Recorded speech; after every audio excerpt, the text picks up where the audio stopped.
InForm Nation, welcome in to the InForm Fitness Podcast. 20 minutes with New York Times bestselling author Adam Zickerman and friends. Except in this episode, I'm Tim Edwards with the Inbound Podcasting Network and a client of InForm Fitness. This episode runs about the length of 4 of our regular episodes. Why? Well, Sheila and I took this episode off so Adam and Mike could spend some extra time with author Bill DeSimone. Bill penned the book Congruent Exercise, How to Make Weight Training Easier on Your Joints. Bill, of course, is also a personal trainer and a weightlifter himself, and he's well known for his approach to weightlifting, which focuses on correct biomechanics to build strength without undue collateral damage to connective tissue and the rest of the body. So whether you're an aspiring trainer, a serious weightlifter, or even an InForm Fitness client who invests just 20 to 30 minutes a week at one of their 7 locations, this episode is chock full of valuable information regarding safety in your high-intensity strength training, a paramount platform of which the Power of 10 resides at all InForm Fitness locations across the country. Okay, this episode is long enough without me jabbering away, so let's get to it. Here's Mike Rogers, Adam Zickerman, and Bill DeSimone with Congruent Exercise, How to Make Weight Training Easier on Your Joints.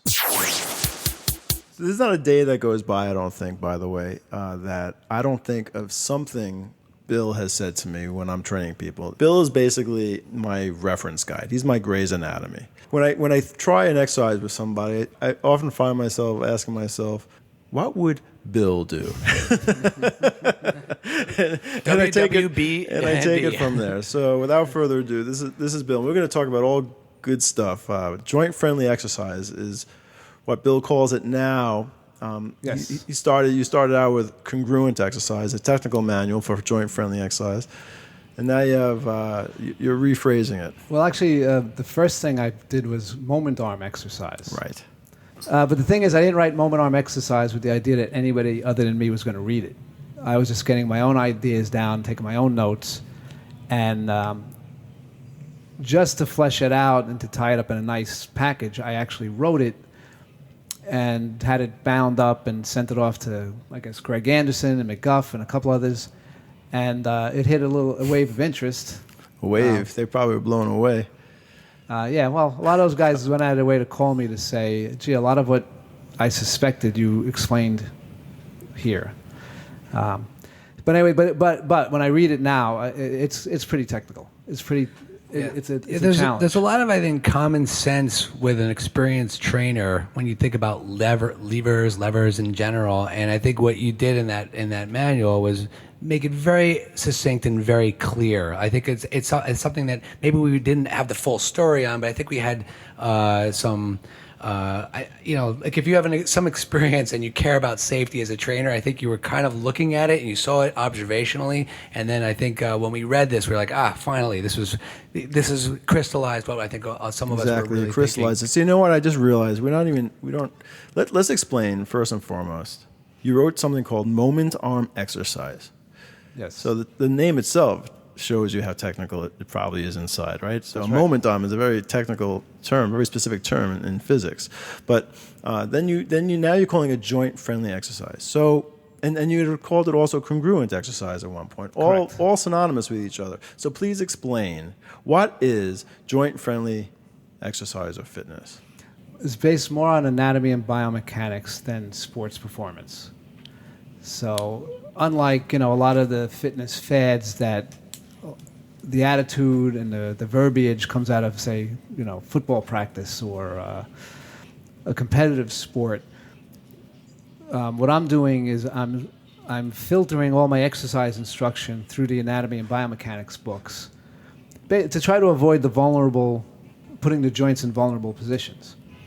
And that's so complicated, which is why I struggle so much to make it clearer. So I started with moment arm exercise, and then I wrote Congruent Exercise, which was a little broader, but obviously the title still requires some explanation.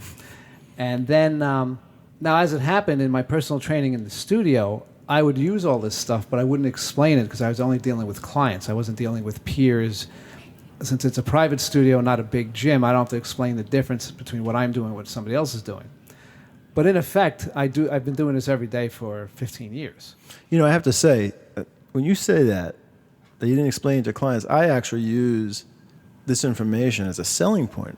I actually explain to my clients why we're doing it this way as opposed to the conventional way, because this is joint friendly. I don't get too technical necessarily, but I let them know there is a difference of why we're doing it this way versus the conventional way. So they understand that we actually are cut above everybody else in how we apply exercise. So they don't feel, so they feel very secure in the fact that they're doing what they're supposed to be doing. But I digress. Well, but you know what I do is any signage I have, business card, website, Facebook presence, all lays out joint friendly and defines it and kind of explains it. So I would say most of the clients I have aren't coming from being heavily engaged in another form of fitness. They're people who start and drop out of programs, or they join a health club in January and they drop out. It's not like I'm getting somebody who is like really intensely into CrossFit or intensely into Zumba or bodybuilding, and they're banged up and now they need to do something different. The joint friendly phrasing is what connects me with people that need that. I just find they don't need the technical explanation as to why we're not overstretching the joint capsule in the shoulder. Of course. Why we're not getting that extra range of motion on the bench press. Because again, there's nobody. They haven't seen anybody doing otherwise, so I don't have to explain why I'm doing it this way. Yeah, but they might have had experience doing it themselves. Let's just take an overhead press, for example. Having your arms externally rotated and abducted versus having them in front of you. Yeah. There's an easy explanation, right, to a client why we won't do one versus the other. But I have to say, I do not get people who even know what a behind the neck press is. Now in Manhattan, it's a little different. I guess it's more dense. So for this conversation, let's assume some people know what an overhead press is. Okay. And they understand in a way what the conventional is, but we can kind of get into it. What is conventional? What's not conventional? So so it's joint friendly. So how is it joint friendly? What are you actually doing to make it joint friendly? Well, what I do, the short answer is I use a lot less range of motion than we got accustomed to when we used to use an extreme range of motion. Thinking that if bodybuilders in the 60s were doing pumping motions, and then you want to expand that range of motion for a good reason, and then that gets bastardized, and now we take more of a range of motion and we turn it to an extreme range of motion. Just because going from partial motions to a normal range of motion was good doesn't make a normal range of motion to an extreme range of motion better. So what's wrong with extreme range of motion?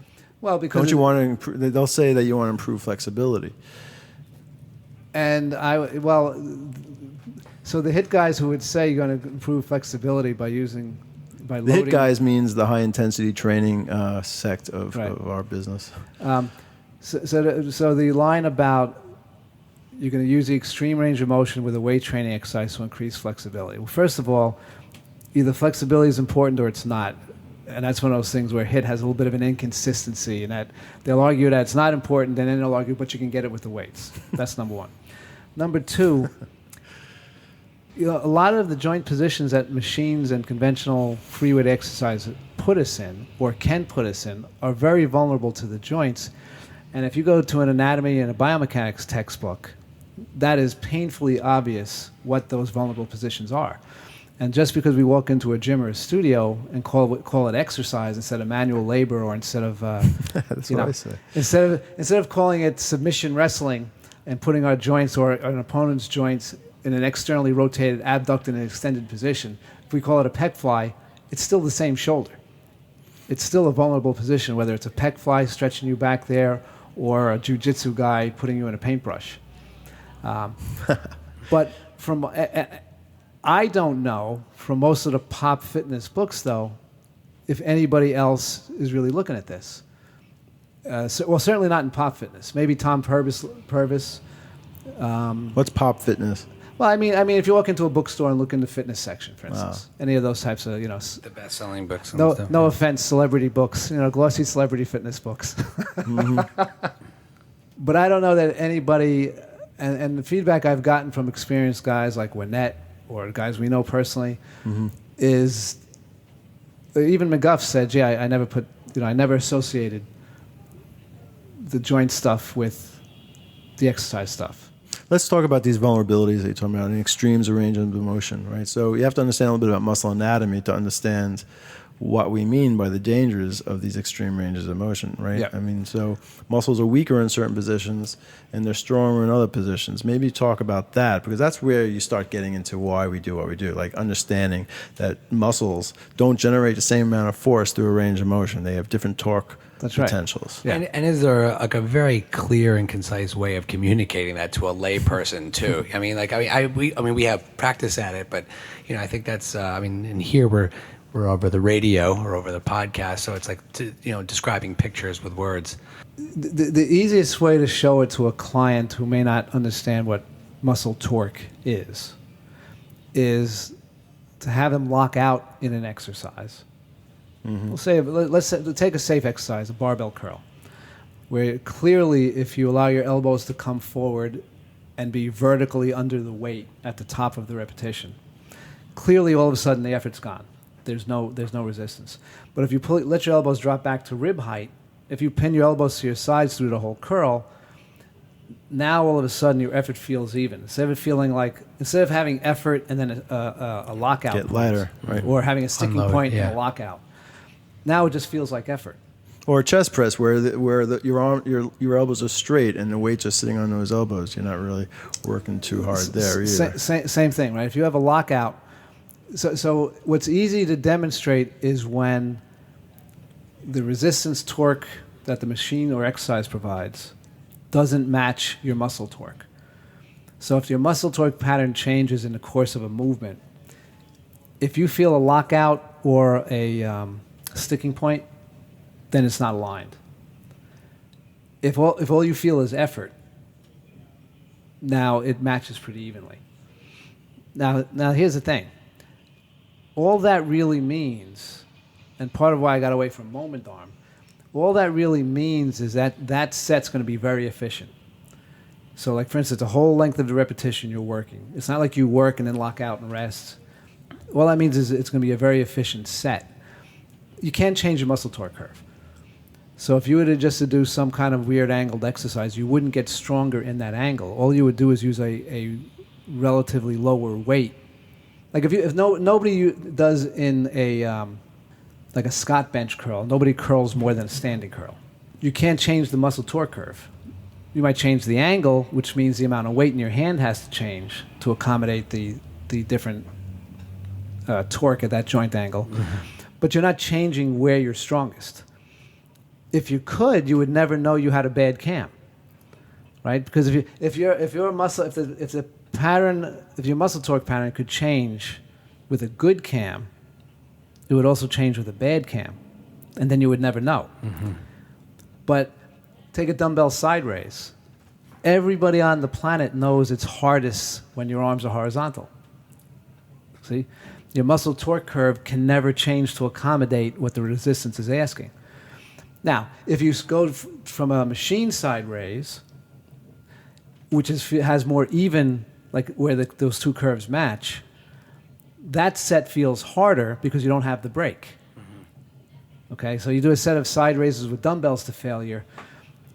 If it's a difficulty level of 10, of 4, say, out of 10, and then you go to a machine side raise and go to failure, it's like a 10 because you didn't have that break built into the actual rep. When it comes to so the moment arms, knowing how to match the resistance required by the exercise and the muscle torque expressed by your limbs, that makes for a more efficient exercise. In terms of safety, it's all about knowing what the vulnerable positions of the joints are and cutting the exercise short so that you're not loading the joint into an impingement or into like an overstretched position. How different are these? Or like I'm thinking about limitations in range of motion. I mean, we mentioned that before, and I think it's kind of adjacent to what you're talking about. Is because we also want to, help people understand if they're on their own exercising, or other trainers who want to help their clients, and for our trainers to help our clients. Troubleshooting, we know generally how the joints work, where they're strong, where the strength curves exist, but how to discern where those limitations are. Like, you said before that one of the things that you do is you limit range of motion and get much more stimulus of the muscle. I'm saying limit range of motion because that might be the verbiage that we understand and maybe the listeners would understand. Mm-hmm. But it's really a lot more complicated than just saying use this range of motion. So, for instance, in a low back exercise, say a stiff-legged deadlift, which when I used to misinterpret that by using a full range of motion, I would be standing on a bench with a barbell, and the barbell would be at shoe level. My knees would be locked, my lower back would be rounded, my shoulders would be up by my ears as I'm trying to get the bar off the ground. And so, yes, I was using a full range of motion. Yeah, that's for sure. It gave me pain for the description. That's also pretty much of a disaster on your lower back waiting to happen, at least on your lower back. And I got to go to a chiropractor just listening to that. Exactly. Yeah, but you still see it all the time. You see it all the time when people are using kettlebells.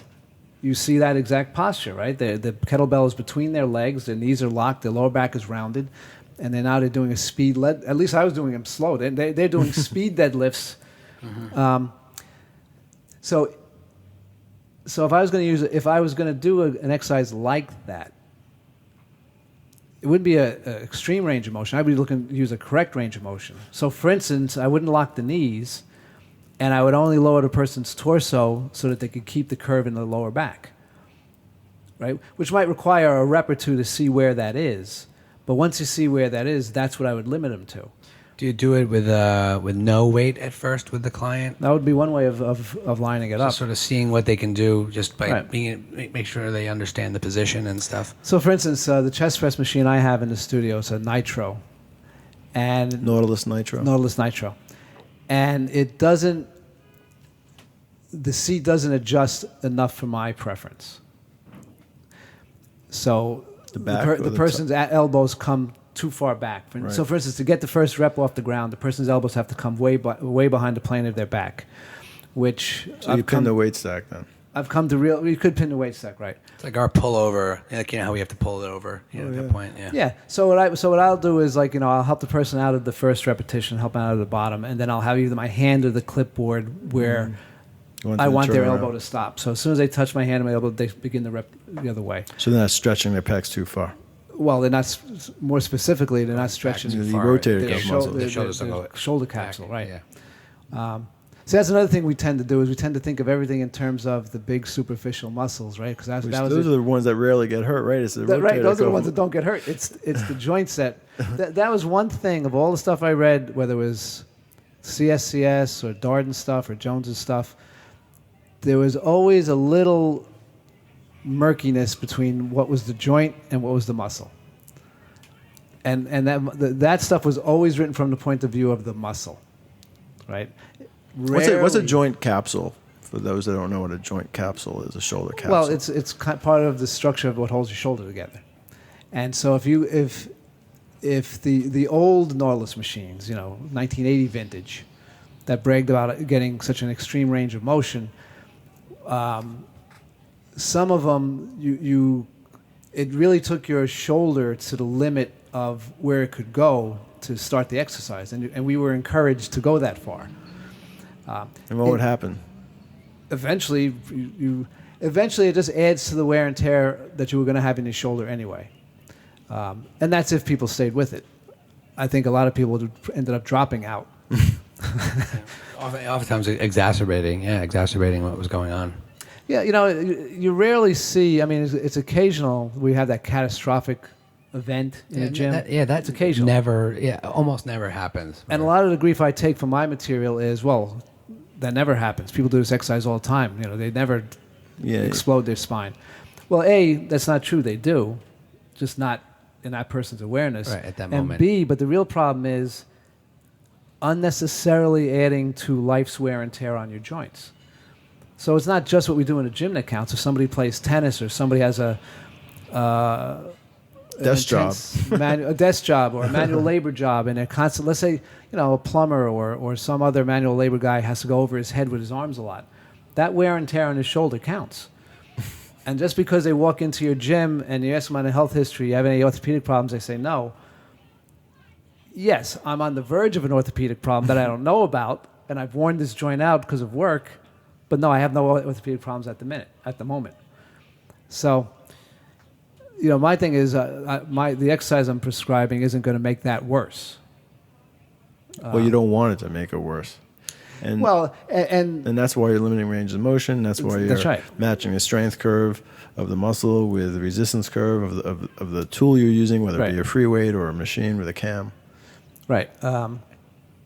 Because again, we're supposed to be doing this for the benefits of exercise. Like I truly do not understand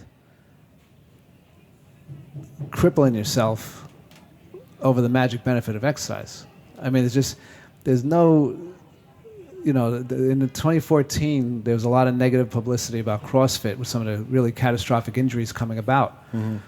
There's no magic benefits just because you risk your life. You either benefit from exercise or you don't, but you don't get extra magic benefit because you push something to the brink of, cracking your spine or tearing your shoulder apart. So, well, they talk about them being functional or natural movements that they do encourage these full ranges of motion because that's what you do in life, right? So doing where? Like in sports, for example, there's you're extending your body into a range of, and also there are things in life, like for example, I was saying to Adam, for example, sometimes you have to lift something that's heavy, and you have to reach over a boundary in front of you. Like you're putting it in the trunk of a car, for instance. So things like that, or even so shouldn't you exercise that way if that's what you're doing in everyday life? If your daily life does involve occasional extreme ranges of motion, that's the reason why your joints are kind of wearing and tearing anyway. Is there something you can do to assist in training that without hurting it, or exacerbating it? So, what's interesting is 25 years ago, there was a movement in physical therapy, and they would have back schools. And it was sort of like an occupational-oriented thing where they would teach you how to lift. Mm-hmm. And at the time, I thought that was so frivolous. I just thought, get stronger.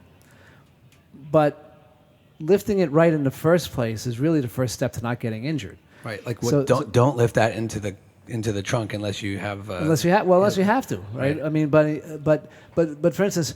practicing bad movements doesn't make you invulnerable to the bad movements. You're just wearing out your free passes. Right. Now, sport is a different animal, right? Yes, you're going to be... I don't think anyone's doing this, but there's enough wear and tear just in your sport, whether it's football, martial arts, running. Why add more wear and tear from your workout that's there to support the sport? The original Nautilus marketing pitch was, look how efficient we made weight training. You can spend more time practicing. Mm-hmm.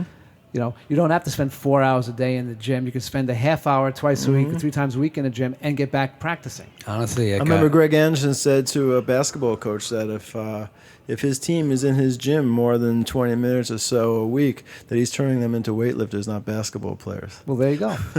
Now, I mean, the injury, the thing is the training and the performance goals and the technology and getting people stronger, faster, all that kind of stuff is unbelievable nowadays, but I've never seen more injuries in sports in my entire life than right now. It's unbelievable. Bogus is what it is, though. Yeah, I mean, just this year, right? A lot of pec tears in NFL training rooms, right? Unbelievable. So why aren't they learning? Why is this so hard to get across? Because for starters, you're going to churn out. First of all, you're dealing with 20-year-olds, right? They can tolerate almost anything. What? So what are you saying about 20-year-olds? They're a lot more. I was a lot more invincible at 20 than I am at 60. Oh, so 20. Physically and psychologically, feel like they're invincible. Absolutely. Huh? But the other thing, for instance, let's say at college level. Screw those 20-year-olds. This is not my experience. I'm repeating this, but if you have a weight room that's empty, and you're the strength and conditioning coach, because you're intensely working people out briefly every day. The rest of the time, they're idle. They're off doing their own thing. Or every day, the administrators and the coaches see people running hoops and doing agility drills or running with parachutes on, and every day there's activity going. What looks better? What is more job security for that strength and conditioning coach? So It all comes down to economics. you have that. Wait a second. What is Jim, the strength training coach, doing? He's working 1 day a week with the team, and what's he Exactly. doing the rest of the week? And what's the team doing the rest of the week? What's the team? So, Wait a second. but again, also don't forget, if you're talking about 20-something-year-old athletes, they're going to tolerate it. I mean, who knows what that's going to bring on later? So for instance, one of the We are seeing more injuries, though. and you are seeing more injuries, right? A couple of years ago, ESPN had a story on a guy. He had gotten injured doing a barbell step-up. So a barbell step-up, you put a barbell on your back, you step onto a bench, bring the other foot up, step back off the bench, 4 repetitions. Okay? Classic sports conditioning exercise. Mm-hmm. In this guy's case, either he stepped back and twisted his ankle and fell with the bar on his back, or when he went to turn to put the bar back in the rack, when he turned, it spun on him, and he damaged his back that way. Either way, he put his ability to walk at risk. So the ESPN story was, oh, look how great this is, he's back to playing. Yes, but he put his ability to walk at risk, to do an exercise that is really not significantly, it's more dangerous than other ways of working the legs, not better. Like, they don't have, like the coaches here, the physical trainers, they don't have evidence that doing step-ups is any more effective Not at all. in the performance of their sport, or even in their just pure strength gains, than, let's say, doing a safe version of a leg press, or even squats for that matter. And even if you wanted to go for more of an endurance thing, right? Running stadium steps was a classic exercise, right? But stadium steps were what, 3 or 4 inches? They made them very flat. Mm-hmm. Even that's safer because there's no bar on your back. Right. So in the barbell step-up, which I think is still currently in the NSCA textbooks, right? The bar's on your back. If the bench is too high, you have to bend over in order to get your center of gravity over the bench. Otherwise, you can't get off the floor. So now you're bent over with 1 foot in front of you, right? So now you don't even have 2 feet under you like in a barbell squat to be more stable. You have your feet in line with the weight extending sideways. And now you do your 20 repetitions or whatever, and you're on top of the bench, and your legs are burning, and you're breathing heavy. And now you got to get off. How do you get off that bench when your legs are gassed? You're going to break the lock in your knee, and the floor is going to come up, and nobody steps forward. They all step backward where you can't see. Oh. It's a disaster. Even after doing an exercise, let's say you did it okay, whatever, and whether it was congruent or not congruent, sometimes if it's like a free weight type of thing, like just getting the weight back, on the floor or on the rack is such a, after right. you've gone to muscle failure or close to So a are these muscle things failure. common now still in the NFL? They're doing these kind of training techniques? I don't really know what's happening in the NFL or in the college level, because frankly I stopped my NSCA membership because I couldn't use any of the material with my population anyway. So I don't really know what they're.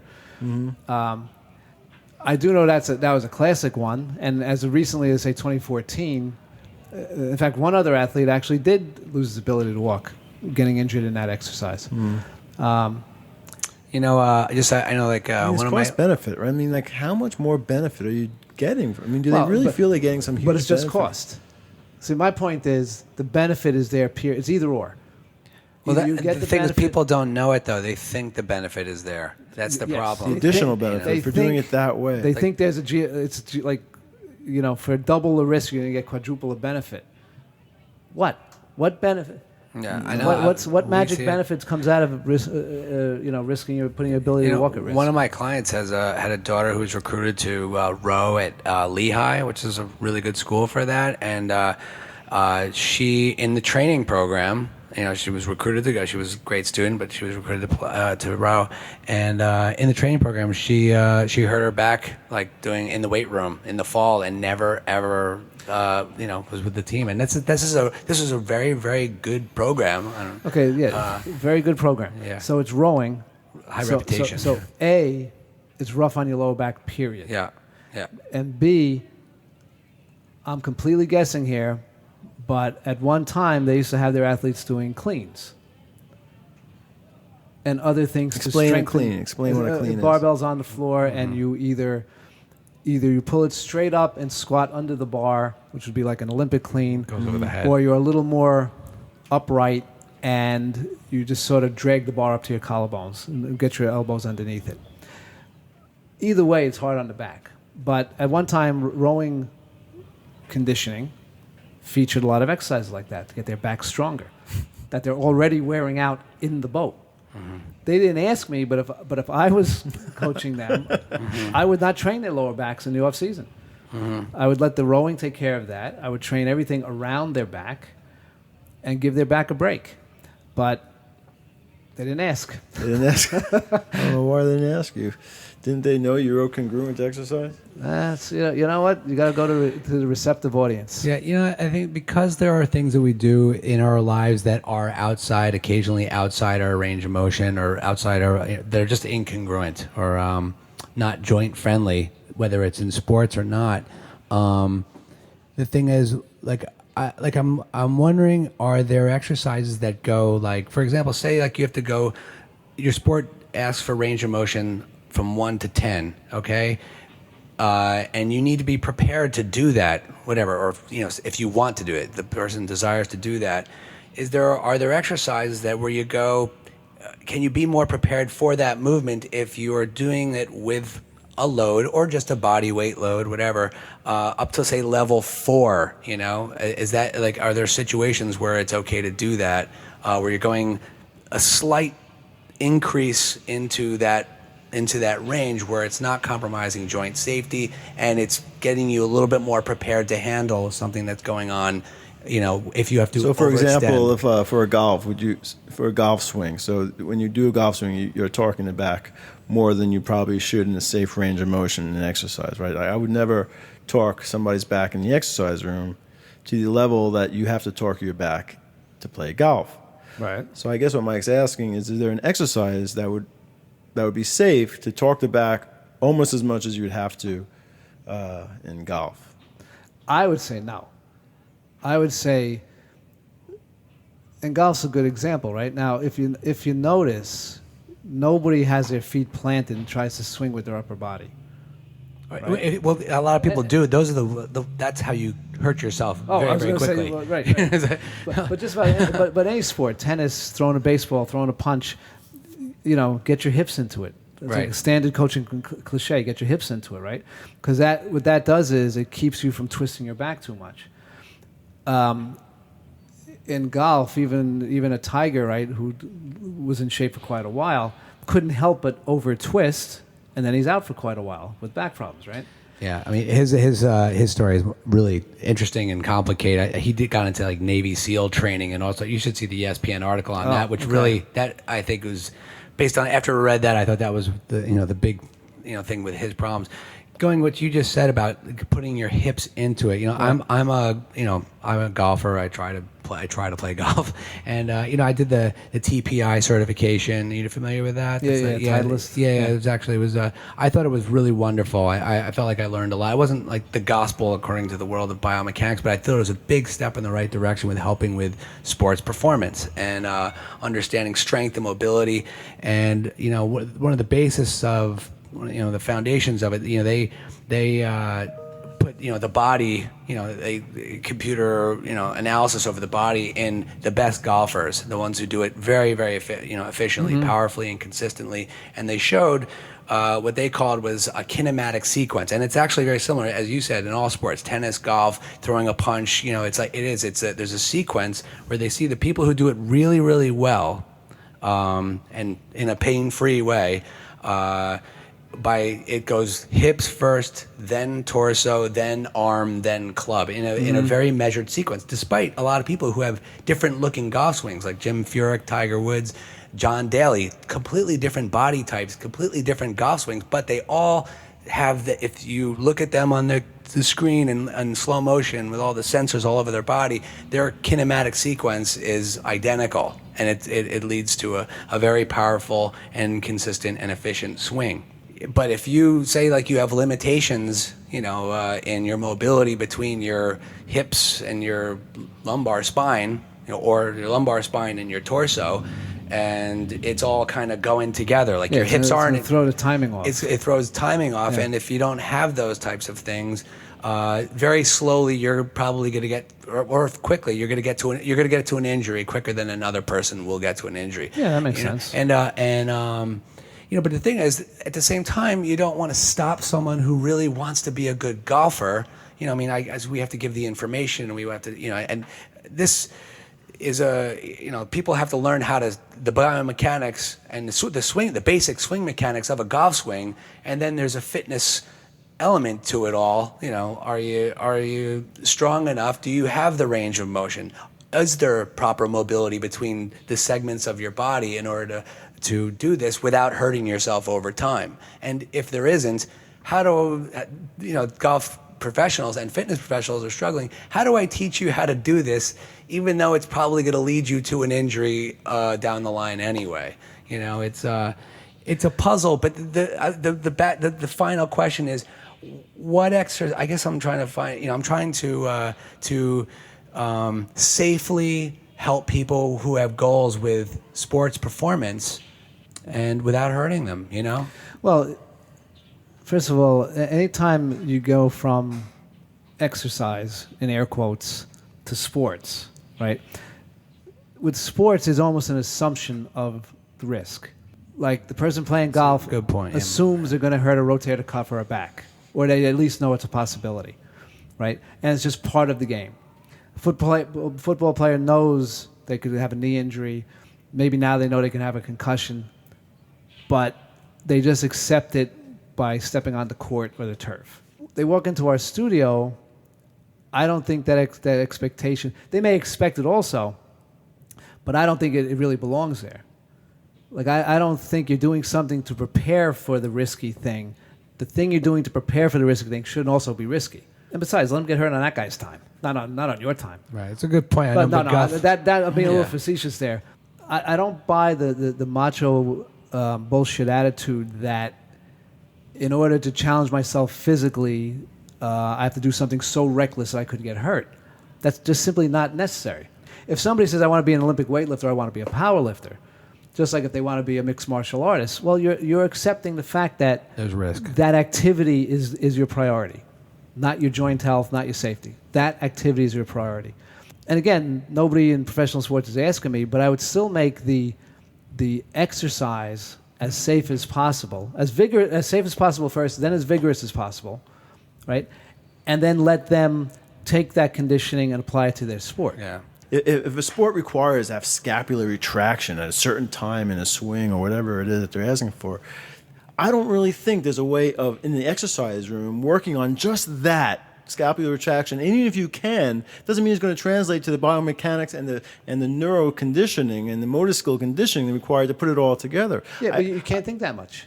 Right. You can't think I'm that much. just thinking once and for all, if strong hips are what's important for this sport, if a strong neck is what's is important for this, if being able to rotate the spine is important, and you need your rotation muscles of the spine, work your spine rotationally, but in a very safe range of motion, tax those muscles, let them recover and get strong. And so when you do go play your sport, let's say a golf swing, it's watching the videos and perfecting your biomechanics. But there's nothing I think you can do in the gym that is going to help you really coordinate all those skills, because you're trying to isolate a hip abductor or a shoulder retractor.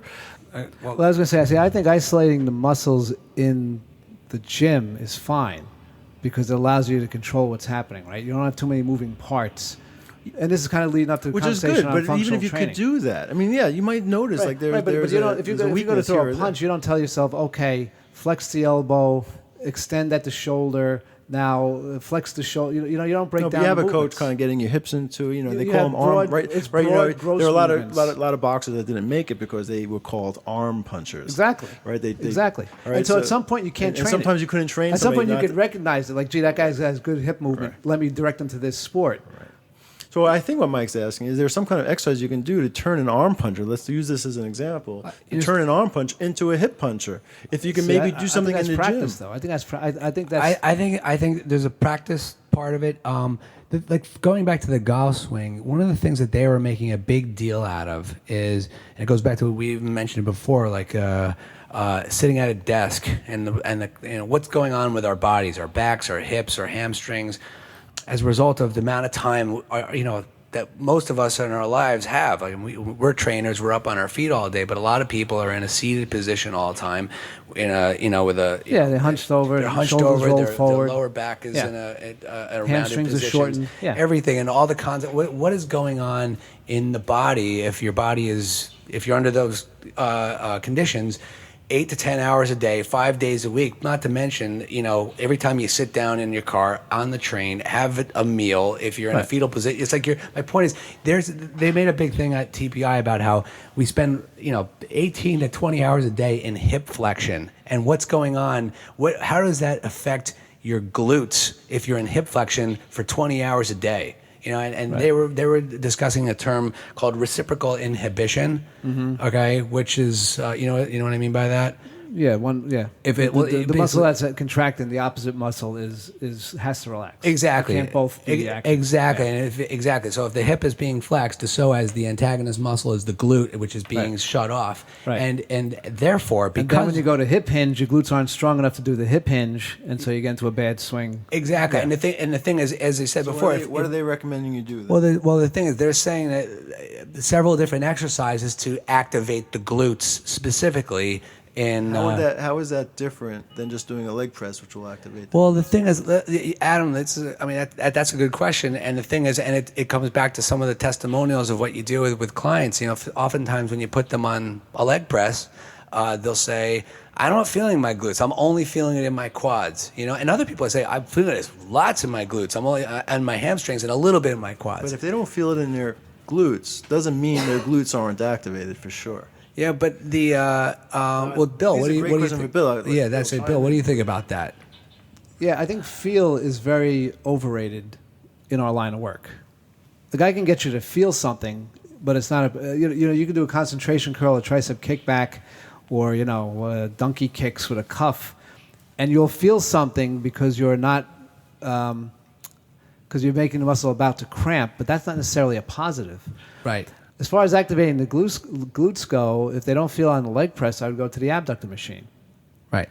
And is it? Okay. Whether it's feel is overrated. That's the thing that, like, as a trainer, like I really want the client to actually really make the connection with the muscle part. You know what I'm saying? Well, yeah, you have to steer. You have to steer it though. So, for instance, if you put somebody on the abductor machine and they feel the sides of their glutes burn, in that case, the feel matches what you're trying to do. If you have somebody doing these glute bridging exercises where their shoulders are on a chair and their hips are on the ground, and knees are bent, and they're kind of just driving their hips up, that you feel that, but it's irrelevant. It's not. You're feeling it because you're trying to get the glutes to contract at the end of where they're away from their strongest point. You're not taxing the glutes. You're getting a feeling, but it's not really challenging the strength of the glutes. So, I think what happens with a lot of the approaches like you're describing, where they have half a dozen exercises to wake up the glutes or engage or whatever the phrasing. Activate the glutes. Yeah. Yes, excuse me. Get your terminology there's right. There's kind of a continuity there, right? So it should be more of a progression rather than all these exercises are valid. Mm-hmm. But if you've got a hip abductor machine, the progression is there already.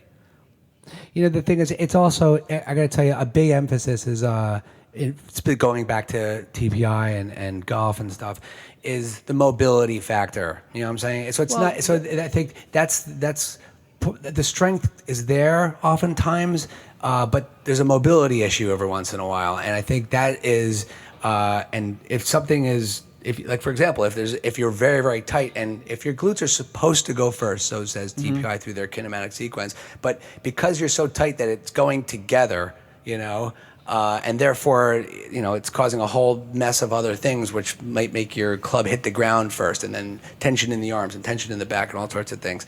I guess I'm thinking maybe there are other points. Maybe the mobility thing has to be addressed in relation to a golf swing more so than are the glutes actually working or not. Well, the answer is it all could be. So getting back to a broader point, the way we train people takes a half hour twice a week, maybe. That leaves plenty of time for this person to do mobility work or flexibility work if they have a specific activity that they think they need the work in.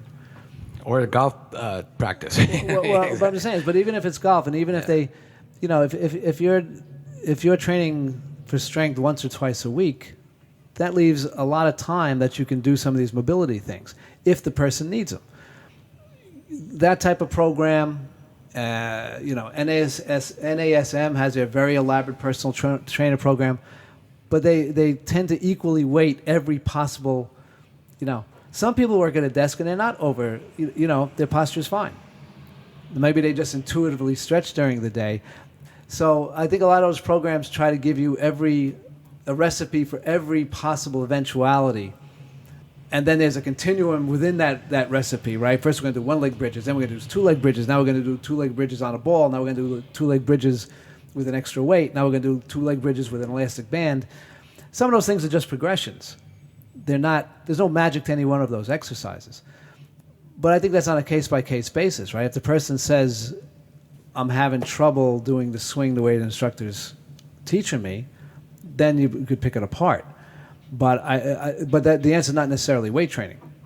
Right. And the limitation could be weakness, but it could be mobility thing. It could be a whole bunch of things. It could be just their mechanics are just off. And it could just be that it's a bad sport for them. Right. Like maybe the postural issue. The only thing with postural issues, if you get them when the person's young, you might be able to correct them. You get a person, 60, 70. Yeah. It may have settled into the actual joints. The joints actually may have changed shape. Yeah, we got people with kyphosis all the time, and we're like, we're not going to reverse that kyphosis. Mm-hmm. I mean, you have these women I find it a lot with tall women, right? They grow up taller than everyone else in their class, and they're shy, so they end up being kyphotic because they're shy to stand up tall. Right. You can't. I've never been able to. I mean, you can prevent further degeneration and further maybe kyphosis. at 20 or 25, if you catch that, maybe they can train out of it. But if you get it when it's already locked in, that's all you can do is not do more damage. Yeah. So a lot of people feel and argue that machines are great if you want to just do really high intensity, get really deep, and go to failure. But if you want to really learn how to use your body in space, then free weights and body weight movements need to be incorporated, and both are important.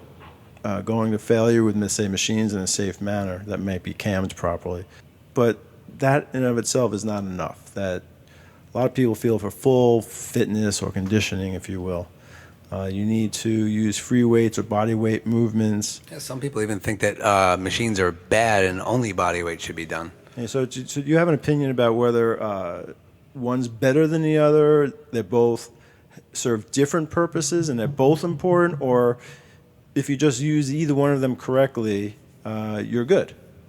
Well, I mean, let's talk about the idea that free weights are more functional than machines. I personally think it's what you do with your body that makes it functional or not. And by functional, let's talk about that. Let's talk about functional training. I'm half mocking that phrase. All right. So what? All right. So let's, before we even go into the question I just asked, maybe we can talk about this idea of because people are throwing around the expression functional training nowadays. So CrossFit is apparently functional training. So what exactly was functional training? Well, see, I don't know what they're talking about. What has it become? I don't know what they're talking about. Because frankly, if I got to move a tire from point A to point B, I'm rolling it. I'm not flipping it. All right. So I don't. Yeah, that would be more functional, wouldn't it? You would think. And if I got to lift something, if I have to lift something, if I have a child or a bag of groceries I have to lift, I'm not going to lift a kettlebell or a dumbbell awkwardly to prepare for that awkward lift. In other words, I would rather train my muscles safely, and then if I have to do something awkward, hopefully I'm strong enough to get through it, to withstand it. Right. My thought was, like when I started in 1982 or so, 84, 83, somewhere in the early 80s I started as a trainer. So old. Most of us at the time were very influenced by the muscle magazines. So it was either the muscle magazines or the Nautilus one set to failure type training. But the people we were training in the early 80s, especially in Manhattan, they weren't bodybuilders and they weren't necessarily athletes. So to train business people and celebrities and actors, etc., like you would train an athlete seemed like a bad idea. Plus, how many times did I hear, "Oh, I don't want to get big," or "I'm not going out for the Olympics." Okay, fine. So, but then getting to what Mike was saying before, if someone has a hunched over shoulder or whatever, now you're tailoring the training to what the person is in front of you, right? To what's relevant to their life. If 20-inch arms didn't fascinate them, why are you training them to get 20-inch arms, right? Maybe a trimmer waist was more their priority. So to my eye, functional training and personal training back in the 80s was synonymous. Somewhere since the 80s, functional training turned into this anti-machine approach. And, functional training for sport was a book written by a guy named Mike Boyle. His main point in there is, and I'm paraphrasing, so if I get it wrong, don't blame him. Forgive you. Don't blame him. But his point was, as an athlete, you don't necessarily need to bench heavy or squat heavy or deadlift heavy, although it might be helpful. But you do need the muscles that hold your joints together to be in better shape. So all of his exercises were designed around rotator cuff, around the muscles around the spine, muscles around the hips, muscles around the ankles. Mm-hmm. So in his eye, it was functional for sport. He was training people doing exercises so that they would hold their posture together so that wouldn't cause a problem on the field. And that material was pretty good. Went a little overboard, I think, in some ways, but generally it was pretty good. But then it got kind of bastardized as it got caught into the commercial fitness industry, and it just became an excuse for sequencing like a lunge with a curl, with a row, with a push-up, to another lunge, to a squat. It just became sort of a random collection of movements justified as being functional.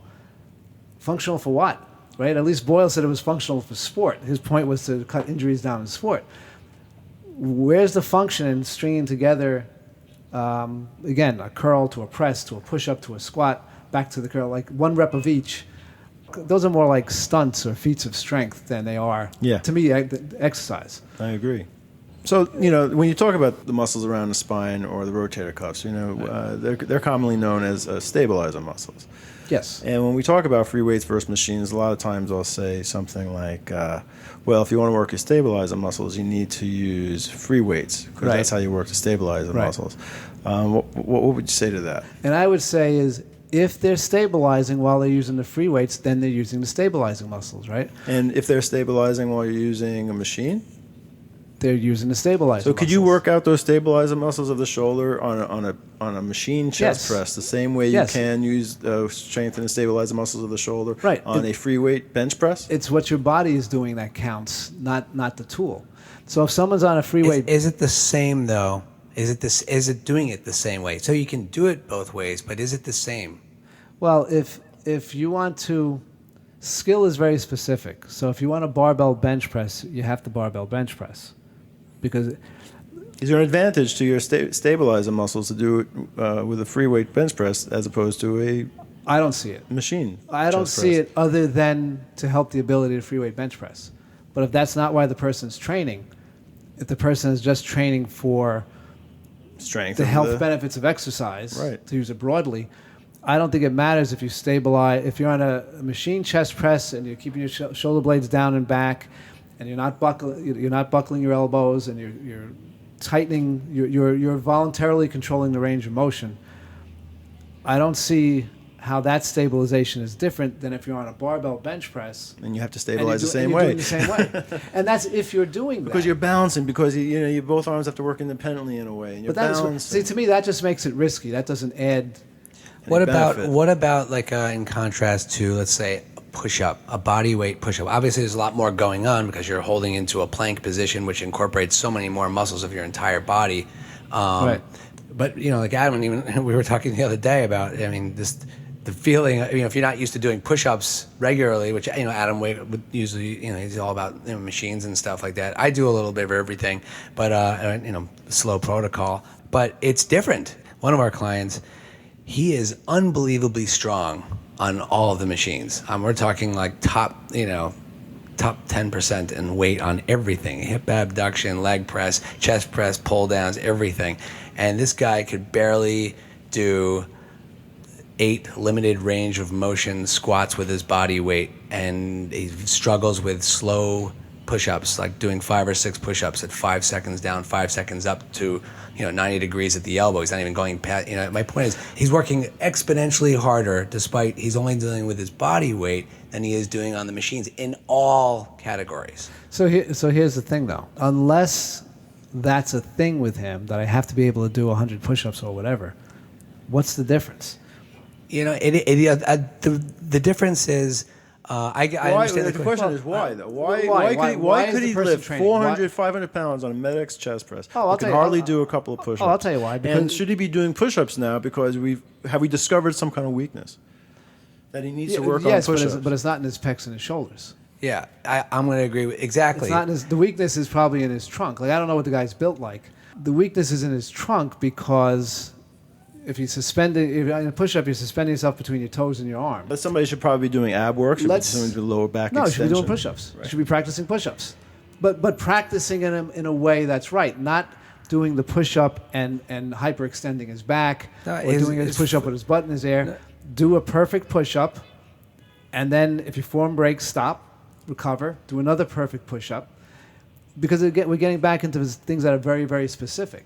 So, for instance, if you told me he was strong on every machine, and he comes back every weekend, he's constantly pulling things in his back, then I would say, yes, you have to address it. Right. Something. This is my observations are more or less about.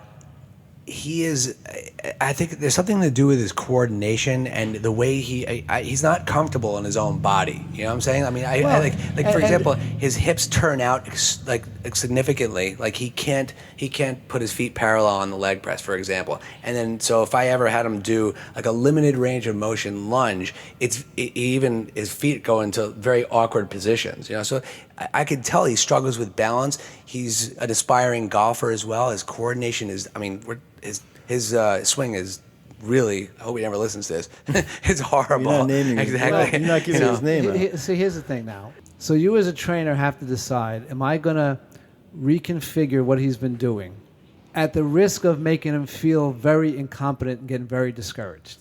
Or do I just want to, instead of doing a machine chest press, say we'll work on push-ups? Do you just want to introduce some of these new things that he's not good at, dribble him out to him a little at a time, so it gives him, so it's like a new challenge for him?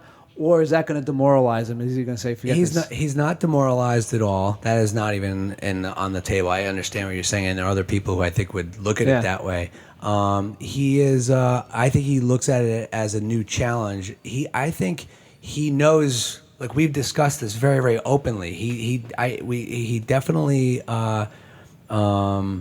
It feels like he doesn't have control over his body, in a way. Despite his strength, it's like I feel that. To me, my instincts as a trainer were like I want to see this guy be able to feel like he's strong, doing something that is a little bit more.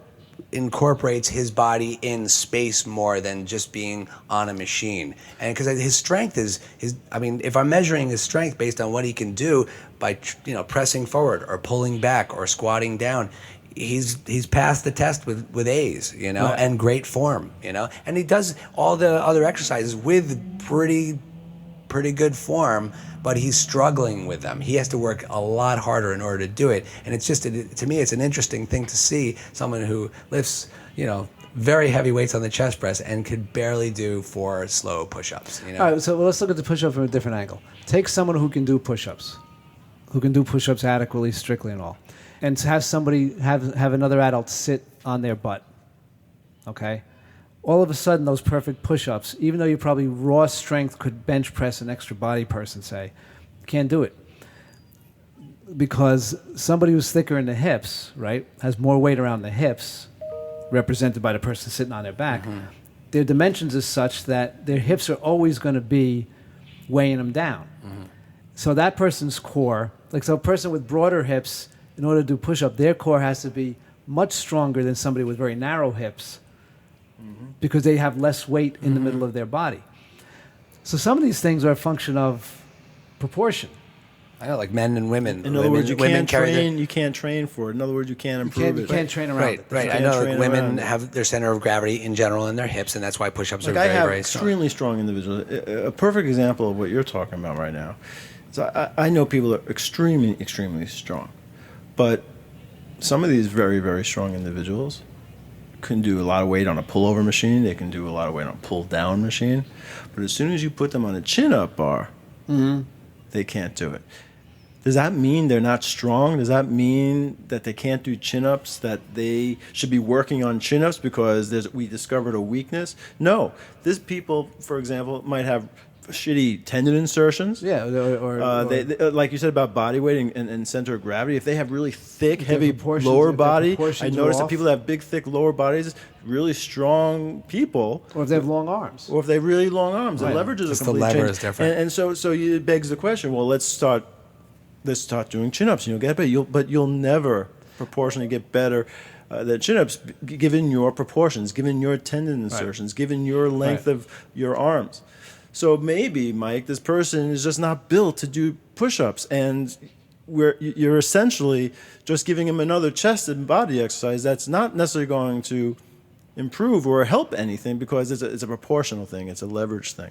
Now, the It's only not way a you're going to know, strength though, thing. Especially if you're telling me that he's so strong and everything else. The only way you're going to know, though, is to try it. Well, that's the thing, and that's what I've been doing, and we just started it maybe in the last month, and frankly, both of us are excited by it. He's been here for a few years, and I think he also, is starving to do something a little new. Novelty is I think that's a piece of the puzzle as well, because even if you're coming once a week and you get results, it gets a little stale. Yep. And the thing is, and that's what I've tried to make an effort of making all of the exercise we're doing, congruent, joint friendly, no limited, very limited range of motion. And the thing is, he's embracing the challenge and he's feeling it too. He's like, how people, I know the deal with soreness and stuff like that, new stimulus, not, joint friendly. No, in that case, the feel counts, right? Right. Feel isn't, it doesn't always mean something good, doesn't always mean something bad. And in you're that right. case, it does. It is a little bit of a marketing thing, if you're trying keeping to, the person excited. Well, not Exactly. marketing, just a motivator. I mean, It's and motivating. That's right. Motivating. There's nothing to marketing. be ashamed of Right. for motivation. If push-ups is motivating this guy, then do push-ups. But They're a great exercise, regardless. But now, getting back to your general question about whether free weights lend itself to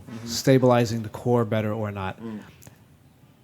If that's what the person is doing on the exercise, then it is. So if the person's doing the push-up and is very tight, yes, he's exercising his core. If the person's doing the push-up and it's sloppy, one shoulder's rising up, one elbow's to the side. It doesn't one matter elbow- that it's a push-up. He's still not doing it He's right. still He's still doing it not right. working his core. That's right. So it's really what the person's using their body, how they're using the body determines whether they're training their core appropriately, not the source of the resistance. And I'm sorry. I mean, I've done compound rows with free weights in all kinds of ways over the years, and now I'm doing compound row with a retrofitted Medics machine with a cam that really is represent pretty good cam design. And I challenge anyone to think that they're not working everything they need to work on that machine, because you got to keep your shoulders, still got to keep your shoulders down. You still got to keep your chest up. You still have to, not hunch over your shoulders when you're lowering the weight. I mean, there's a lot of things you got to do right on a compound machine. That's right. Just like if you're using free weights. And I don't personally, I've never really noticed much of a benefit. And how would you measure that benefit anyway? Like, how would you be able to prove that free weights is helping in one way where a machine's not? How do you actually prove something like that? Because I hear it all the time. You need to do it because you need to be able to there's support one yourself. measuring thing actually. Bill, you answer. I was going to say, but a lot of claims in exercise a lot of the chain of thought goes like this. You make the claim, the result, and there's this big black box in the middle that, there's no explanation of why doing this leads to this. Sure. If you say the claim and the result turns out, then yes, then it's correlated, and that's right. therefore. See, I was going to say, tricky. getting to like CrossFit and boot camp type things, and even following along a DVD program, whatever brand name you choose. The problem I have with that from a joint-friendly perspective is you have too many moving parts for you to be managing your posture and taking care of your joints. So especially if you're trying to keep up with the kettlebell class. I mean, I imagine it's possible that you can do certain kettlebell exercises and protect your lower back and protect your shoulders. It's possible, but what the user has to decide is how likely is it, right?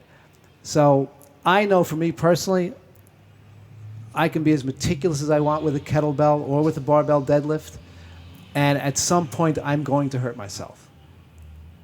Not from being over ambitious, not from sloppy form. Something's going to go wrong. Somebody else might look at those two exercises and say, no, I'm very confident I can get this. So, you pay your money, you take your chance. As a measuring tool, sometimes you never know if one's better or worse.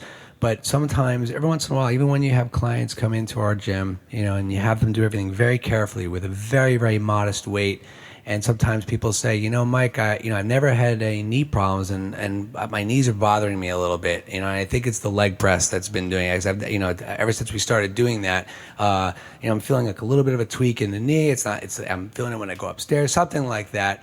And then, one of the first things I will do is, when did this start? You interview them. You try to, draw some lines or, some hypothesis to what's going on. And obviously there might be some wear and tear in their life that happened. There almost definitely was.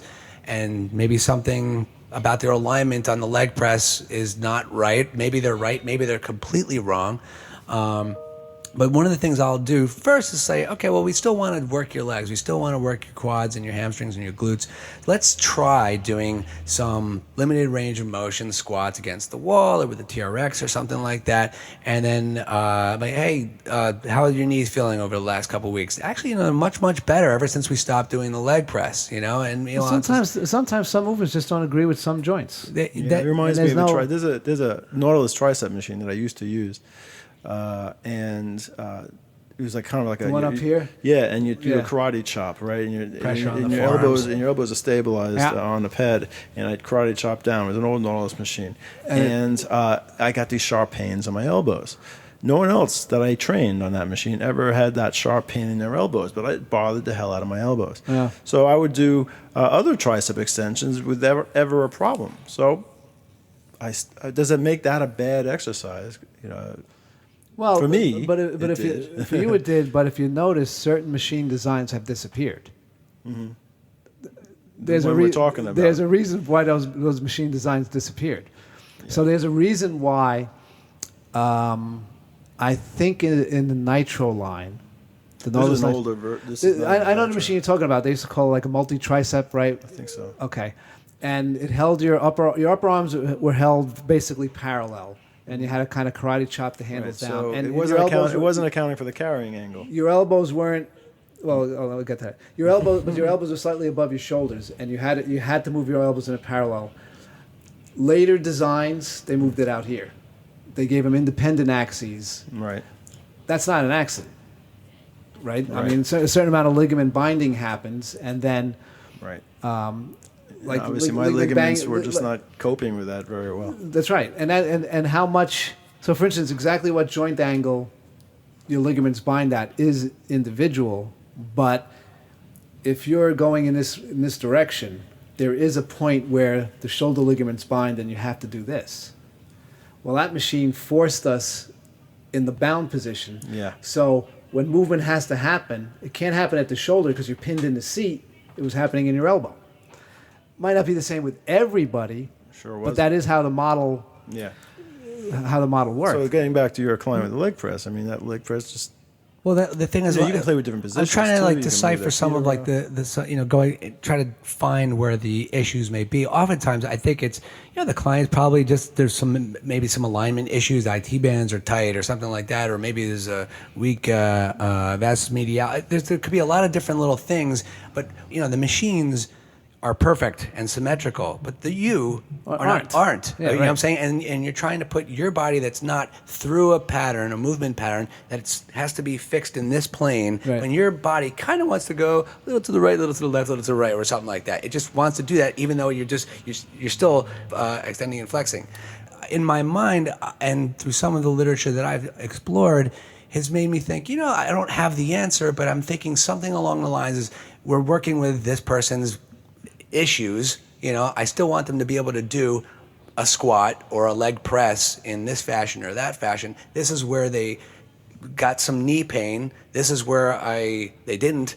I don't know exactly what the cause is or whatever, but no pain, exercise okay. Pain, exercise not okay. And that's kind of where I've directed those types of things. Well, and I think that's where a lot of attempts at franchising one right way to exercise where it falls, right? It fails, whether it was curves where the attendees had to fit into those machines or they couldn't exercise, or go back in the 80s when you used to have Nautilus fitness centers all over the place, but it was one set to failure, no rest, everything, it was cookie cutter. And it doesn't really catch because nobody has perfectly fluid joints that can fit into everything. So in our type of environment where it's ultimately it's personal training, we feature machines, but it's personal training. We at least have the option to say, okay, if this hurts, we're going to try an alternate. We're going to work the same muscles in the same joint. We'll just find the way that doesn't hurt. I don't see that you're losing anything of it. Right. I'm also not selling the equipment.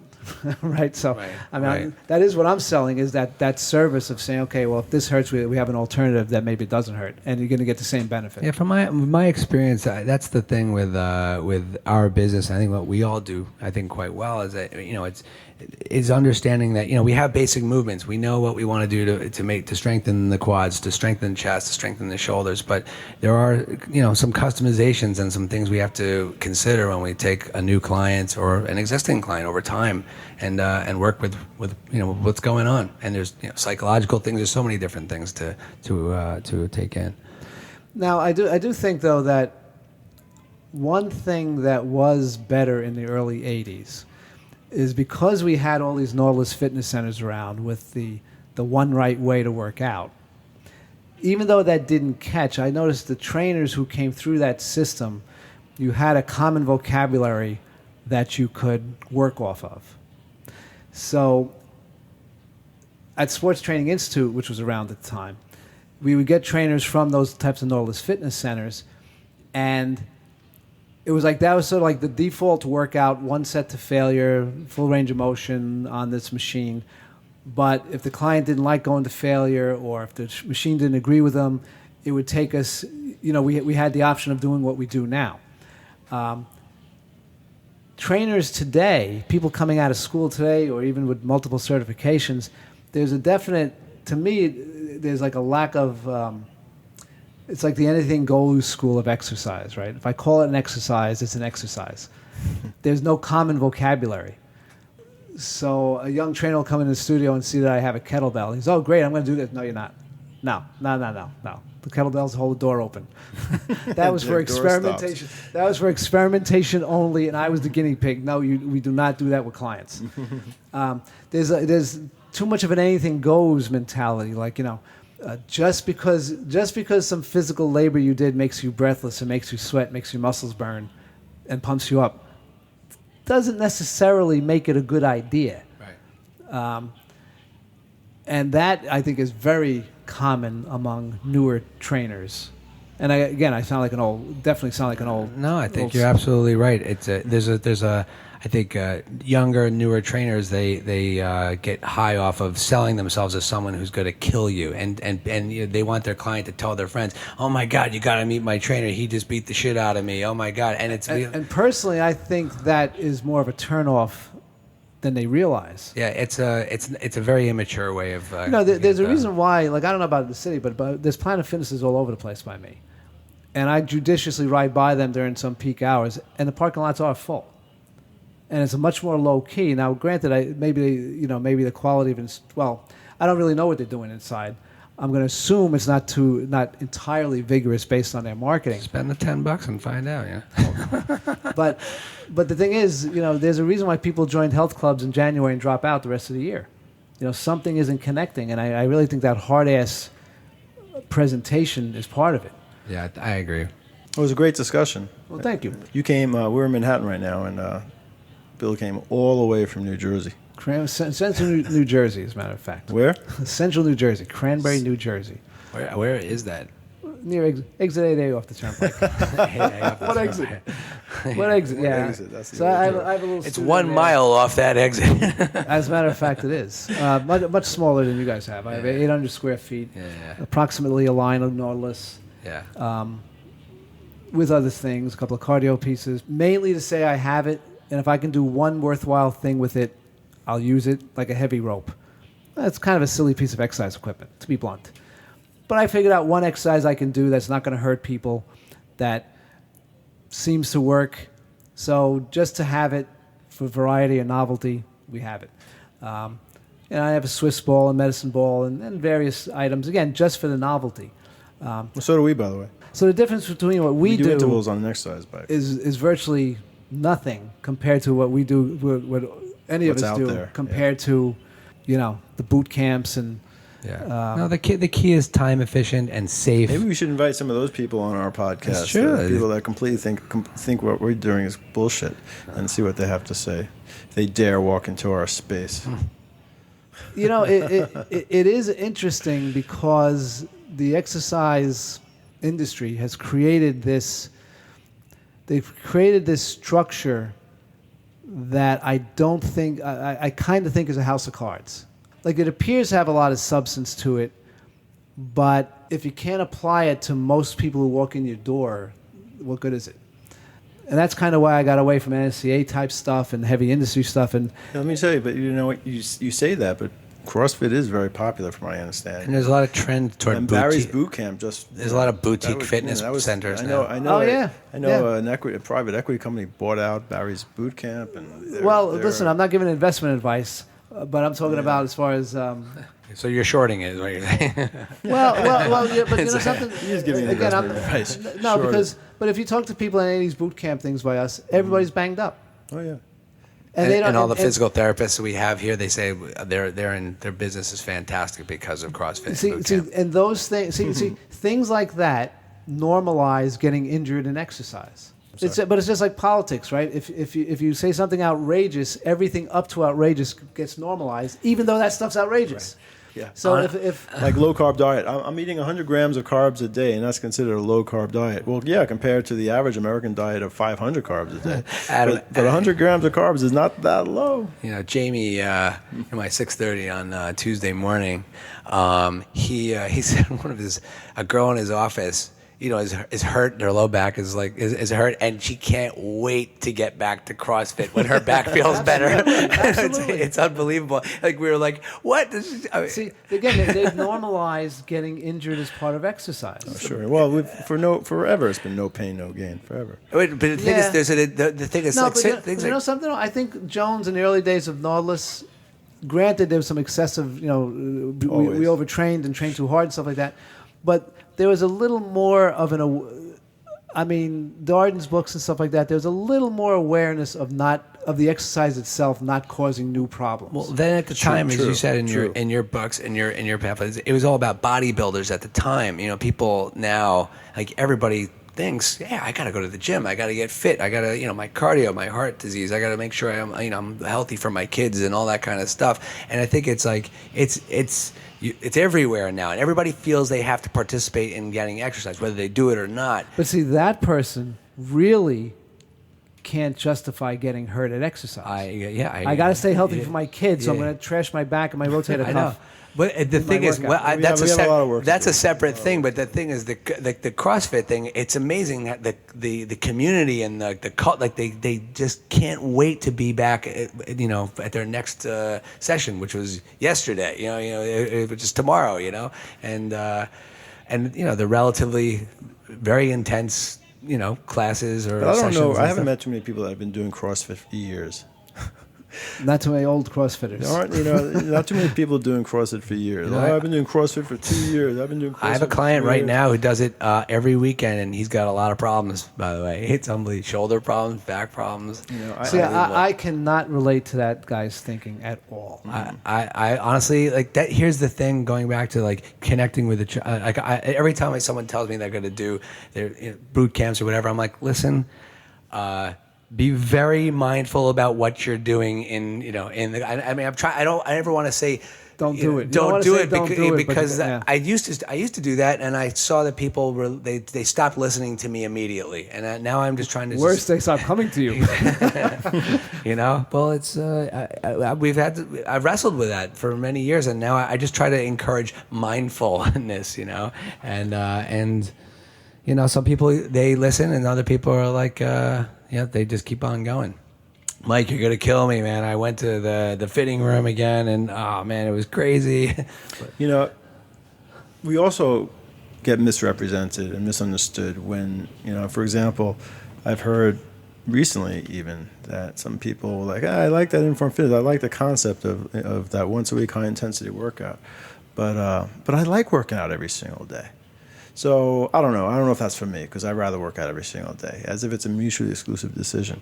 And Right. what I like to say is, and that's not where we stand. That's not what we say. We say, if you do this, don't do anything else in your life. What we're saying is, all you need is one really highly intense workout per week, and then do all your other things if you like doing all those other things. If you like to get on a treadmill and burn off some steam every single day, then do so.